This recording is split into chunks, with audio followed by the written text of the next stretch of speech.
Baik, Assalamualaikum warahmatullahi wabarakatuh. Shalom, Om Swastiastu, Namo Buddhaya, Salam Kebajikan. Baiklah, jadi materi kita pada pekan ini yaitu geostrategi, yaitu materi ketahanan nasional. Kami dari kelompok 5, saya sendiri atas nama Elmayanti dengan NIM B0212011042. Perkenalkan, nama saya Syahla Kila dengan NIM B0212011049. Dan saya Chairul Anwar dengan NIM B0212011056. Baiklah, jadi untuk materi kelompok kami yaitu urgensi ketahanan nasional. Apa itu ketahanan nasional?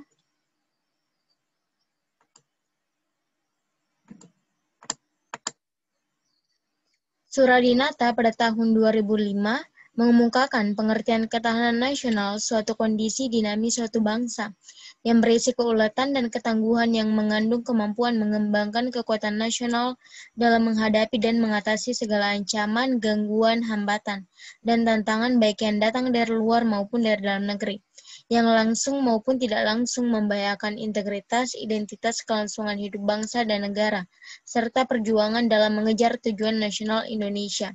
Sedangkan menurut Suryo Hadiprojo pada tahun 1997 menyatakan bahwasanya ketahanan nasional meliputi keamanan nasional dan kesejahteraan nasional, yang berarti ketahanan nasional sejalan dengan kepentingan nasional.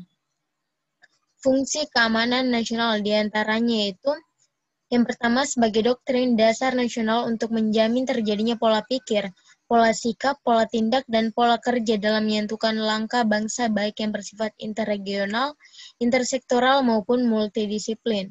Yang kedua itu sebagai pola dasar pembangunan nasional, yang pada hakikatnya ketahanan nasional ini merupakan arah dan pedoman pembangunan nasional di segala bidang dan sektor pembangunan secara terpadu yang dilakukan sesuai rancangan program. Kemudian yang ketiga itu sebagai metode pembinaan kehidupan nasional.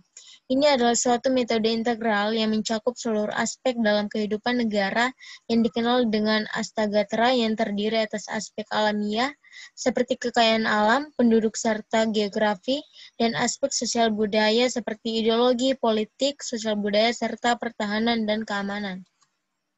Adapun tujuan dari ketahanan nasional ini adalah terdapat dalam Undang-Undang tahun 1945 pada alinea keempat pembukaan, yaitu melindungi segenap bangsa dan seluruh tumpah darah Indonesia, dan untuk memajukan kesejahteraan umum, mencerdaskan kehidupan bangsa, dan ikut melaksanakan ketertiban dunia yang berdasarkan kemerdekaan dan perdamaian abadi dan keadilan sosial. Baiklah, untuk materi selanjutnya akan dilanjutkan oleh rekan saya Syahla Akila. Selanjutnya, bagaimana urgensi ketahanan nasional?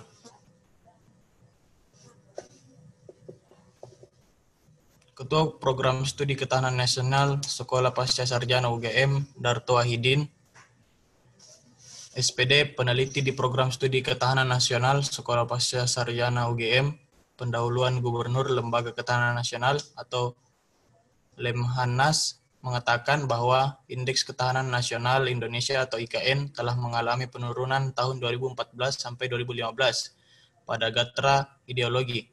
Pada tahun 2014, Indeks Gatra Ideologi berada pada kisaran 2,30 menjadi 2,23 pada tahun 2015. Sebanyak 12 provinsi di Indonesia tahun 2014 sampai dengan tahun 2015 telah mengalami pelemahan terkait dengan ketahanan ideologi. Dari 34 provinsi di Indonesia, setidaknya ada 5 provinsi yang berada dalam level cukup tangguh dan 28 provinsi lainnya berada dalam level kurang tangguh.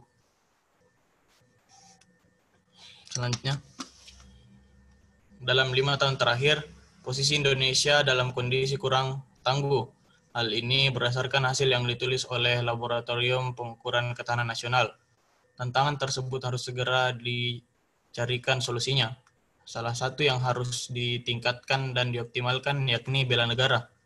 Dalam Undang-Undang Dasar 1945, Pasal 30 dan Undang-Undang Nomor 3 Tahun 2002 sudah diamanatkan terkait dengan bela negara ini. Kondisi kekinian yang terjadi di Indonesia, seharusnya bela negara dapat disesuaikan dalam penerapannya dengan program-programnya melalui nilai-nilai yang adaptif dengan kekinian. Penyesuaian ini dilakukan supaya lebih menarik dan dapat menumbuhkan sikap bela negara guna dicarikan solusinya dari berbagai macam masalah di Indonesia. Ketahanan nasional diperlukan bukan hanya sebagai konsepsi politik saja, melainkan sebagai kebutuhan yang diperlukan dalam menunjang keberhasilan tugas pokok pemerintahan, seperti tegaknya hukum dan ketertiban atau law and order, terwujudnya kesejahteraan dan kemakmuran atau welfare and prosperity, terselenggaranya pertahanan dan keamanan atau defense and security, terwujudnya keadilan hukum dan keadilan sosial, juridical justice and social justice, serta terdapatnya kesempatan rakyat untuk mengaktualisasikan diri atau freedom of the people. Wahyono tahun 1996.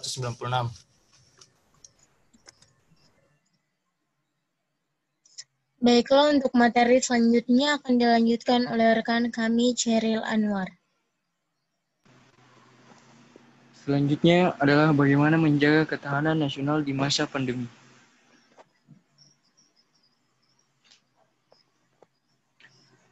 Dahsyatnya pengaruh pandemi ini telah berhasil menembus 2 pintu gerbang ketahanan nasional yang selama ini jarang terjadi dalam waktu yang begitu cepat.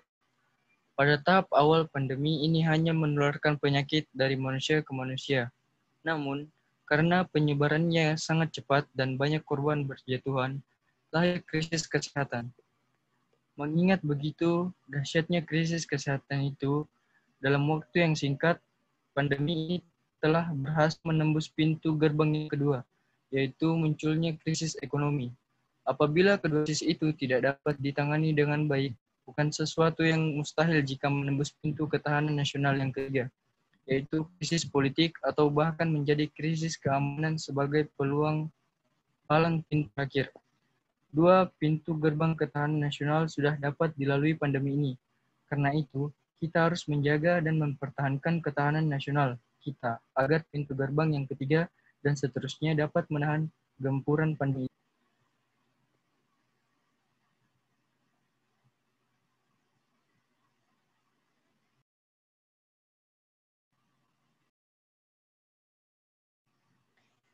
Krisis kesehatan dan ekonomi yang terjadi saat ini perlu ditangani dengan serius dan cepat supaya tidak berpotensi menjadi krisis politik yang berimbas pada masalah sosial di masyarakat. Oleh karena itu, seluruh aparat pemerintah haruslah memiliki satu suara dan satu tindakan dalam mengatasi pandemi ini. Di lapangan, terlihat sekali bahwa koordinasi antara pemerintah pusat dan pemerintah daerah masih belum sinkron dan saling mendukung dalam menangani pandemi ini. Begitu halnya dengan hubungan koordinasi di antara instansi pemerintah yang bersifat horizontal. Terkesan masih ada kebijakan yang bertentangan satu sama lain dan belum saling melengkapi.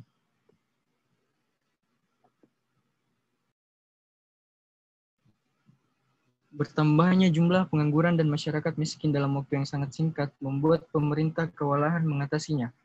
Kegagalan untuk mengatasi masalah ini dengan cepat dapat memicu gangguan keamanan dan ancaman ketertiban masyarakat yang bisa tereskalasi menjadi krisis politik dan sosial yang lebih besar. Menurut catatan Polri, selama 5 bulan pandemi berlangsung, ternyata angka kriminalitas menunjukkan kenaikan sebesar 7%. Faktor ekonomi ditengarai sebagai salah satu pemicu utama. Oleh sebab itu, ketahanan keamanan yang terbaik harus dimulai terlebih dahulu dengan memperkuat ketahanan ekonomi rumah tangga. Peluang terjadinya gangguan dan ancaman Kamtibnas menjadi semakin berkurang apabila sebagian besar masyarakat Indonesia sudah hidup makmur dan sejahtera. Baiklah, sekian materi dari kelompok kami. Lebih dan kurangnya mohon dimaafkan. Assalamualaikum warahmatullahi wabarakatuh.